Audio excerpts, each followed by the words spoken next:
চলো বন্ধুরা, এই যে রান্না করেছি। দেখো, বাটা মাছের ঝোলটা করেছি পাতলা করে। বাটা না, চারাপোনা। বাটা আর চারাপোনা আমি চিনি না, মাছ তো খুব একটা আনতে যাই না, তোমার দাদাই যায়। আমি দেখো এই সবজিটা করেছি, শুধু চিংড়ি মাছ দিয়েছি সবজিটা ওদের খাওয়ানোর জন্য, নাহলে তো খাবে না।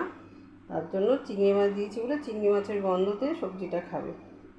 আর এই যে উচ্ছে আলু ভাজা, পটল ভাজা, আর এই যে তেলাপিয়া মাছটা করেছি, যেহেতু কাটার জন্য পোনা মাছটা কেউ খাবে না, চারা পোনাটা, এর জন্যই তেলাপিয়া মাছটা ঝোল করেছি। যে তেলাপিয়া খাবে খাবে, যে পোনা মাছ খাবে বা যেটা যে খাবে সে সেটা খাবে। দেখো মেয়ের খিদে পেয়ে গেছে, মেয়েকে ভাত দিয়ে দিয়েছি। এখন বলছে একটু পেঁয়াজ কেটে দাও, উপর থেকে একটু পেঁয়াজ কেটে দিই।